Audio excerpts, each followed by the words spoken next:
Ba-da-dum bum bum ba-dum ba-ba-dum. Rum bum bum bum bum bum bum bum bum bum bum bum bum ba-dum bum bum bum bum bum bum ba-da-da-dum bum bum ba-dum ba-ba-dum. Hello, my friends. Hello from Humble, Texas. Tina, what a great town to come from. Humble, Texas.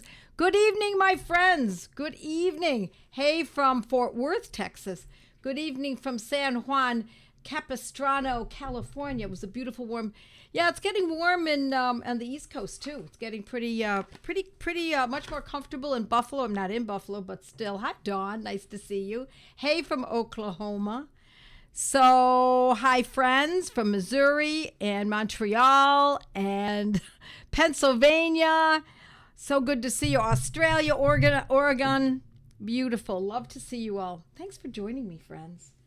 This is one of my favorite things to do every Monday night, 8 o'clock Eastern Time. We do one thing and one thing only, and that is I teach you what I know about homeopathy. Hi, Bella. So nice to see you, honey.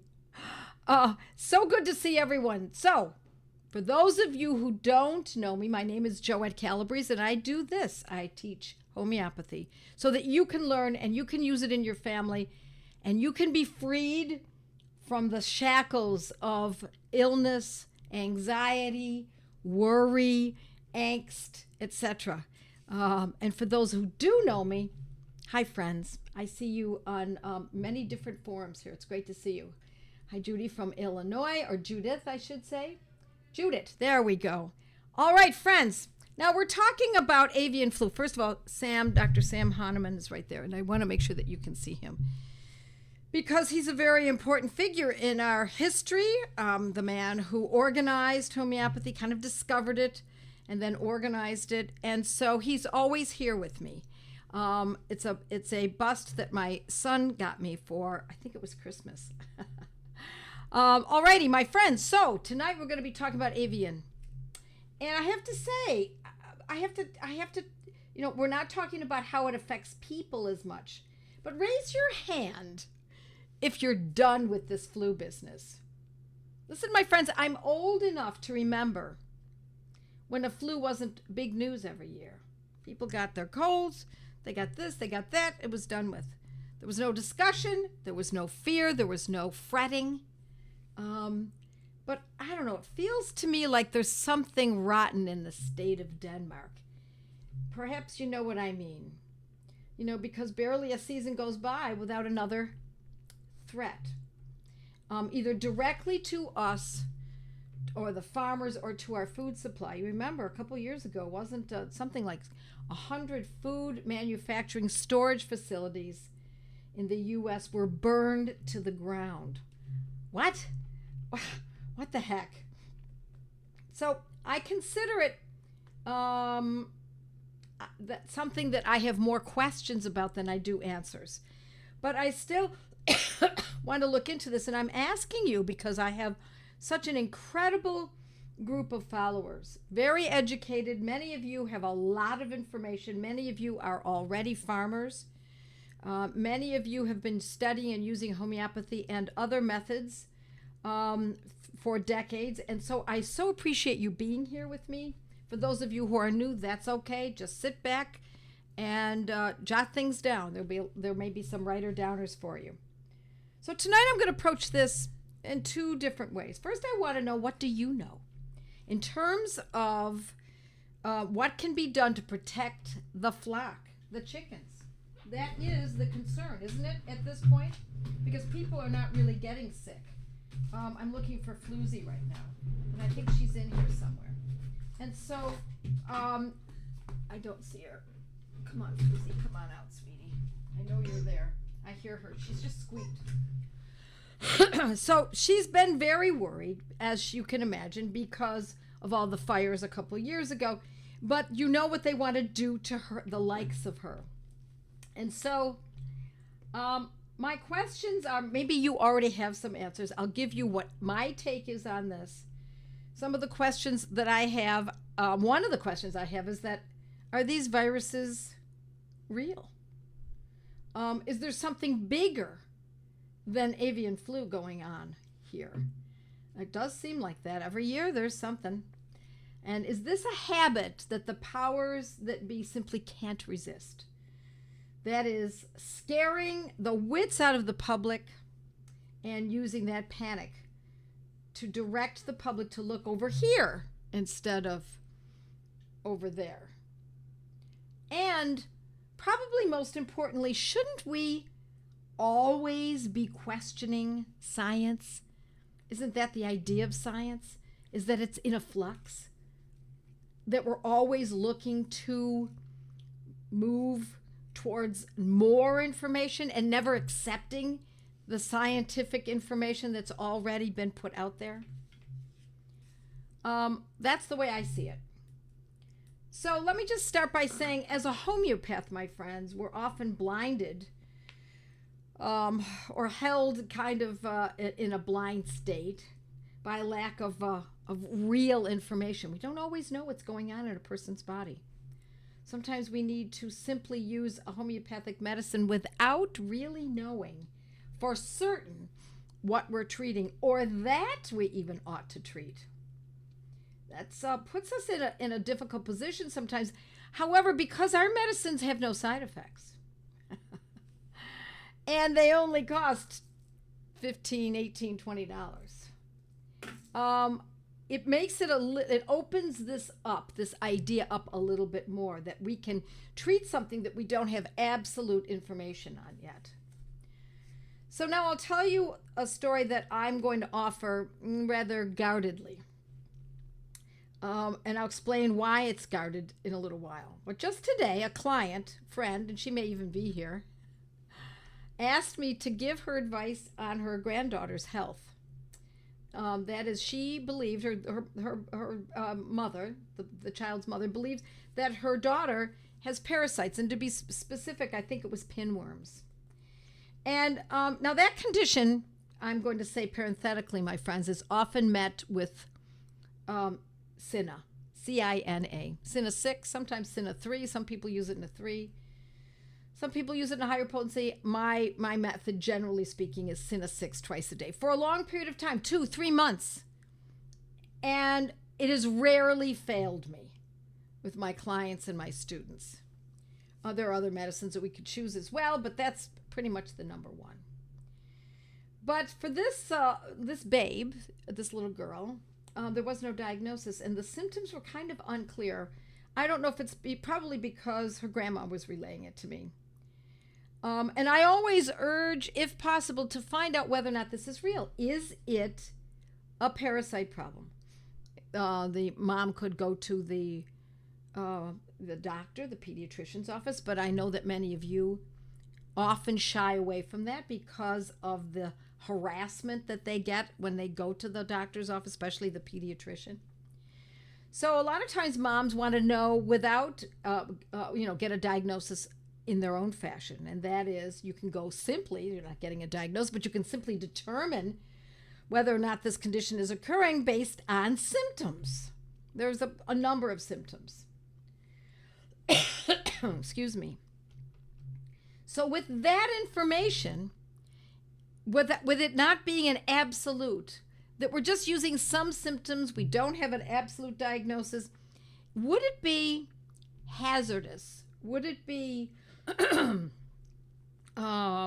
too cavalier to use a homeopathic medicine such as Cina for a certain amount of time? I actually don't think so, as long as we don't do this on a regular basis. And what I mean by that is, the reason why I said it guardedly, I started this by introducing this story with the idea that this needs to be approached in a guarded way, is that I don't want people to think that this is an automatic, that we just, let's just give it a try. Or we don't really know what's going on, but what the heck, let's use a homeopathic medicine. No, that is a little too cavalier. But when it comes to the symptoms or the condition of the chickens that may be sick, let me give you some of what the symptoms are so far, what has been reported so far that I have found. When we gather these symptoms together, we might be able to put something together in terms of what medicine could be of use.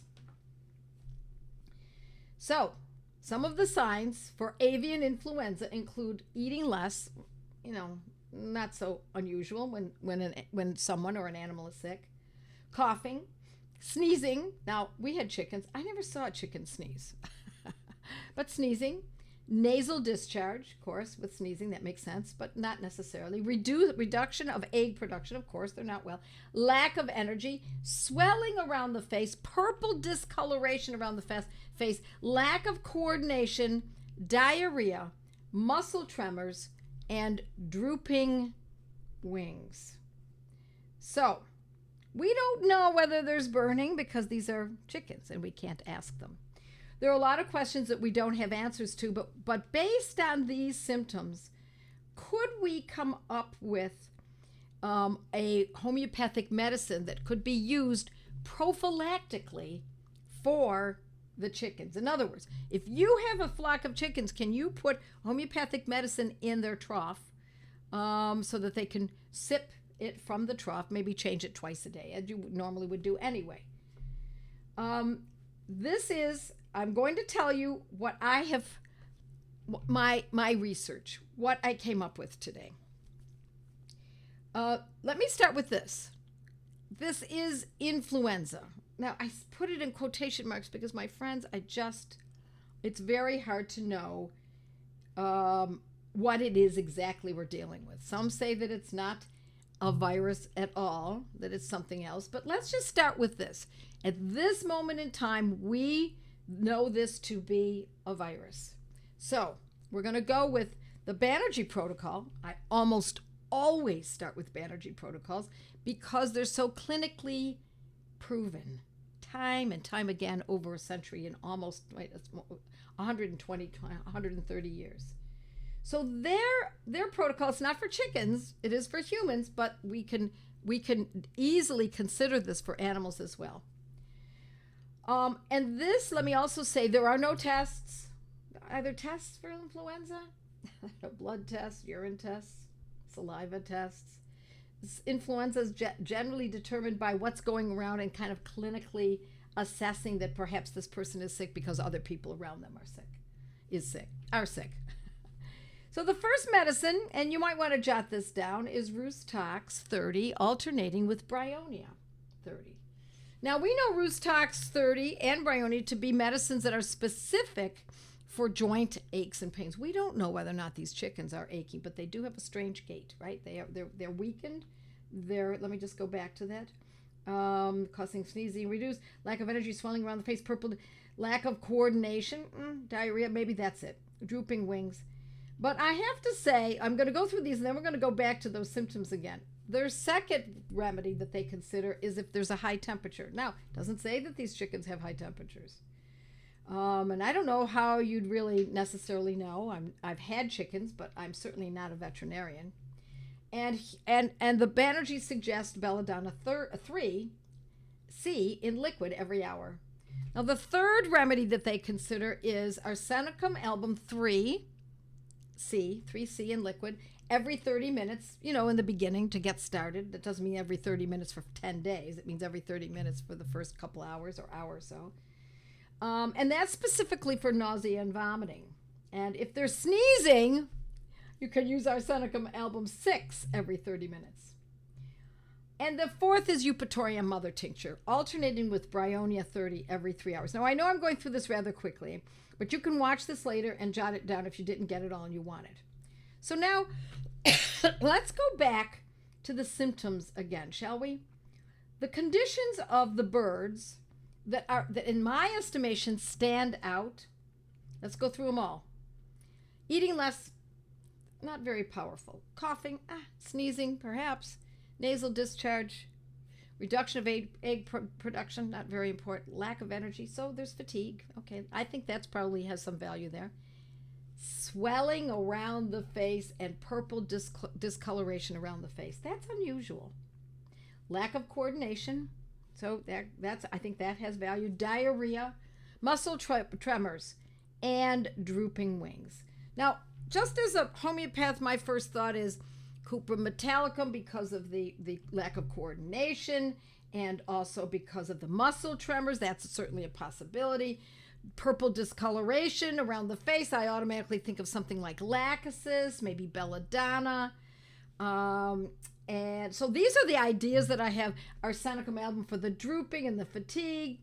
Diarrhea also for the is Arsenicum album. So now let's go to, I'm going to go to Richard Pitcairn's veterinary, New World Veterinary Repertory. And if you have animals, my friends, and you take homeopathy seriously, I would definitely own this book. It's quite valuable. I've gotten to know Richard Pitcairn. I've interviewed him for my academy, and I, although his methodology is different than mine, I hold him in high regard. So what did I do? I looked at face because it was so interesting. I looked at bluish face because I didn't think I was going to find purple, and then lo and behold, I did find purple, but it was purple red face, and it was aconitum, which was the most important, Baptisia, and Phytolacca. Now, let me also say that, let's see, let me go to the other. Now, and then I went to page 677 and looked up influenza in his book, in his repertory. And there I found aconitum, arsenicum, I'm going to circle that arsenicum, and aconitum. Both of those have now been shown to be twice. One is for the influenza, one's for the purple red. Excuse me. Causticum, Eupatorium, Mercurius vive, Nux vomica, and Rhus tox. You see how some of these medicines are coming? We've got, hundreds, close to probably 1,000 homeopathic medicines, and the same ones are showing up again and again. Isn't that interesting? Let me just say here, Cara Liz says, I used gelsemium with one of ours when she had lack of coordination, drooping wing, lack of appetite, fatigue, liquid pouring from her beak. It seemed to fit most. We gave it every 3 hours at first, and I went to twice a day the second day, but within 3 doses, she was almost back to her normal self. Excellent. Gelsemium, that's the droopy wings, the droopiness, and the fatigue. I think that's a very possible, very good choice. Okay, now let's see where else I went here. Now I'm looking at, the face was swelling. Remember, there was swelling. So when I looked under swelling, I'm on page, if you happen to have this repertory, I'm on page 123, swelled. It also says thick face. There's Arsenicum album, Belladonna, Bryonia. Let's see, is Gelsemium in here? Gelsemium is not in here. Doesn't mean it doesn't have value. Does not mean that, my friends. It's not going to be perfect. We're not going to see everything across the board.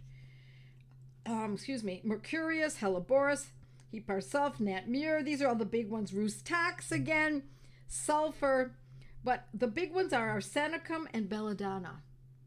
So let's just see if anybody else has said anything. Bryonia says, someone else, let's see. We need briny chickens, says Bella. Oh, listen, we are going to talk about Oscillococcinum. I actually got it out here because I was considering that as well. My guess is that Gelsemium, because of that grand fatigue and the drooping wings, that could be a very good remedy. And I'm going to tell you, my friends, that I think you can use more than one remedy. As you have seen in the Banerjee protocols, we can use more than one remedy. And so what I somewhat concluded is that I would probably, most likely, consider arsenicum, maybe aconitum to start at the first dose, because aconitum is such a great medicine for, well, it's for anxiety, panic, etc. We don't know if the chickens were panicked. We don't know that. We can see that sometimes, but we don't know that they were panicked. But it's not a bad idea to open an acute case with aconitum and then go to Arsenicum album. So I really like Arsenicum album, and given I was hoping that someone was going to come here tonight and give me what they have been using. Let's see if there's anyone else. Anyone else have anything? Okay, that's this group. Let's see what else we've got here. No, I guess that's it. Okay, you're the only one with chickens. Anyone else have chickens who have had this trouble and are giving them something that is that's been prophylactic or once they got sick? I also like belladonna because of the color, because we don't know if they have a fever, but belladonna is such a good medicine for these kinds of conditions. And given that you've already said, let's get your name. Let me get your name here. Hold on a second. Kara, given that you use gelsemium, we can consider using what someone else has used. So let me also say, I'm going to give this also a shout out. What about oscillococcinum? Because this is made specifically from the heart and liver of waterfowl, from a duck. And so this is certainly a consideration. So would I consider giving this as well as some of the other two medicines, putting them in water and giving them to the chickens prophylactically until I could see what was actually happening? Yes, I would do that. In order to save my flock, you bet I would. Now, I had an article published in Homeopathy Today many years ago regarding our chickens when they were dying of an infectious disease, and and what I did, and you can look it up. Joette Calabrese. Actually, my son I think is here tonight, and a picture of him is actually shown in this article. And it was and I used one medicine across the board, and it worked for all of the chickens beautifully. So we're also looking at belladonna because of the bluishness. We're looking at arsenicum because of the weakness. We're looking at arsenicum because of the diarrhea. So I really like aconite, arsenicum, belladonna, and maybe even oscillococcinum. Now someone else mentioned earlier, couldn't we just use the nosode? And certainly we could use the avian flu nosode. Not very readily available, but you could probably get it through Helios in England and put that in their water. And so how would we do this? That I started to tell you. I would use these medicines, or one of the medicines, or all 3 or 4 of them in the water. If you thought that this was a threat for your flock, and change the water once a day, first in the morning, put the pills in there, and I would put one dose, 5 pills, even into a trough, and allow them each to take a sip from that trough throughout the day. Yes, you definitely want this book. This book by Dr. Pitcairn. He has other books too, but the repertory is probably, as far as I'm concerned, the most useful because it covers much more than just acutes. It covers chronics as well.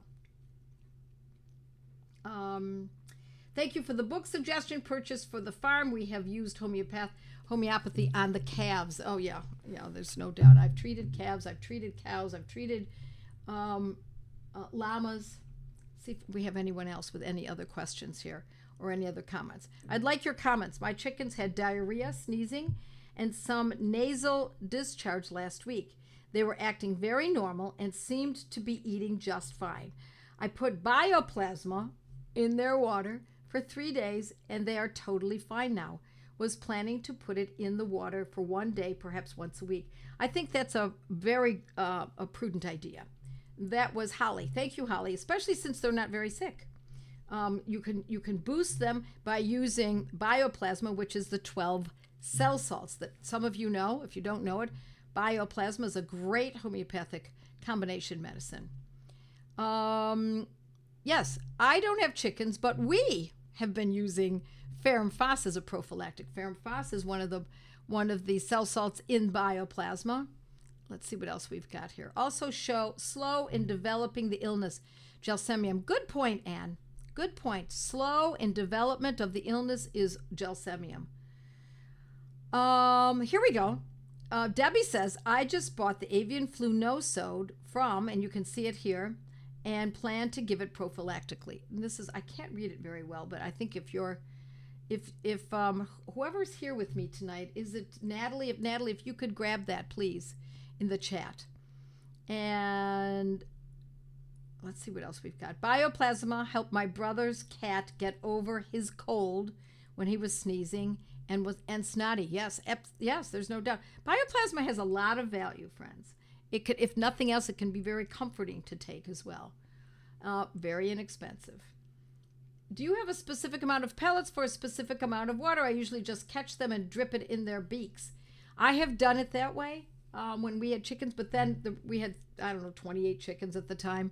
And so instead I realized it was cholera that our chickens had, fowl cholera. And I used cuprum, and I would put it directly in their mouth for those that were close to death, because we had already lost about 5 or 6 of them, as I recall. And we didn't have time to put it. We put it in the water, but we had to treat each one individually. We didn't know whether or not they would even get to the water in time. And for those that had been treated and that we caught in time, they did not die of cholera. And it was a given that they probably would have mostly died. And those who would not have died would have not been laying eggs. They would have been incapable of doing so, but that's not what happened at all. Those that survived, once we started to treat them, laid eggs for some time afterwards. So it varies how many pills. 4 to 5 pills is a dose. You can put 4 to 5 pills in even a gallon of water, my friends. And if you put even the gallon of water and mix it in there, make sure that it's incorporated, you can pour that into a trough. Now, if you've got hundreds of chickens, and my guess is that's not what you're talking about. You're probably talking about 20, 30, maybe 50 chickens. Then you could put in a gallon of water that has been mixed with the medicine into the trough. It seems preposterous, doesn't it, that it could still act? But it often does. And particularly when we're talking about a prophylactic, we might want to go with this because it would be very hard to do it any other way. And I have seen it act not only for chickens in a large trough, but even, of course, cattle. Okay, I don't see all the comments Joette is reading on Facebook. I missed the first part of the chat. Could someone please post the title of the book? Yeah, somebody will do that. Replying to Carol. She's also responding to people on Mighty Members. Yes, I am. Thank you. Oh, Serena's here. Okay, hi, Serena. Yes, I'm responding to Mighty Members. And my friends, if you're not a Mighty Member, you might want to become one. If you don't know how to become a Mighty Member, because when I finish here, I often go directly to my Mighty Members and answer their direct questions a little more candidly, because I'm not on the internet. And that way I can be a little bit more comfortable with the kinds of answers and suggestions that I make. So you can go to Joette's Learning Center, JOETTES Learning Center, and scroll down, or you'll probably even find on the first page, and join Joette's Mighty Members. Okay. Thank you very much. It says Joette's staff. It's we've got Serena here. Nice to see you. All right. How are we doing on time? We've got just 2 minutes left. So, friends, somebody else asked a question. I'm going to go further, all the way up to the top and check here. I think I already had bird flu. Got sick January 27th, and for the first time ever, the Banerjee protocol of Aconite and Bryona did not help. See, here's the thing. I don't mean to question you. Was it bird flu? Was it simply that you had a shift in weather that gave you a little chill? This labeling of influenza makes me a little uneasy, because there's a lot of information coming out now from somewhat reliable, or I'm going to say reliable sources, that these viruses can be questioned.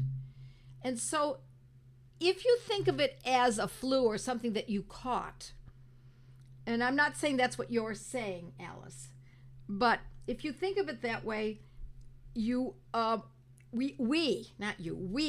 get into a mindset of, oh my gosh, I've got to be careful. I can't be around people who are sick. I can't go out. What if I get it? And then it seems scarier when you do get it, if you do get something. Instead, I say, lean into it, friends. You can be comfortably sick. There's nothing wrong with it.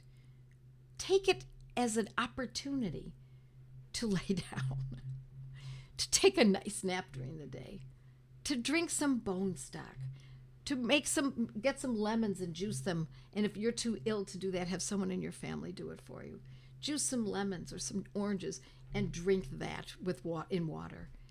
Take your life, take being sick as an opportunity to think differently, to pray, to be more in tune with what's next in your life. Because many times what we see is that when someone gets sick and they don't take a med, they don't take Tylenol, acetaminophen, they don't take steroids, they don't take antibiotics, there's a mental leap. And it doesn't happen every time, but boy, I've seen it so many times in myself. I certainly saw it in my children. And that developmental leap of what should I be doing with my life? Or what should I do next? What should I concentrate on? What should I learn next? Becomes in better focus after the illness. We're forced to think things through a little differently. Yeah, the fear around it is sickening. You're absolutely right. We have to eschew fear because the mind is a very powerful thing. And if we can just lean into it and say, I'm comfortably sick, I'm just going to take it easy. Yes, I feel a little nauseous, and then you take a homeopathic medicine. Yes, I have a little of this or a little of that.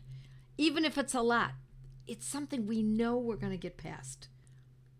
It's very rare that anybody doesn't get past it. And you know how many days it's generally going to take. Now, I was just sick a couple weeks ago. I had a cough, and I took my remedies, and I just worked right through it. One day, maybe I think I took it very easy. I took a nap, a couple naps during the day, went to bed early that night. The next night, went to bed for several nights in a row, a little extra early, and just took it easy. Sat in the sun, and didn't work much. Did not. I worked during the day, but I didn't work as much as I usually do. Okay, what else do we have here?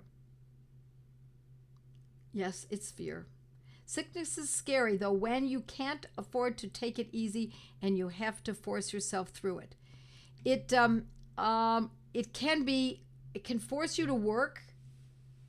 No, that's not what I meant to say. Once you get to a certain age in life, my friends, maybe it's because of my age that I've had flus, I've had colds, and I'm still here. And it's a fact of life that humans suffer. Chickens suffer. Animals suffer. And it is part of our growth. So if we think of it more as, instead of trying to resist it so much, then we might and lean more into it and just be comfortable with the fact that it's a fact of life and you know it's going to be over soon, and taking advantage of it. That could be a shift that could make a big difference in your life.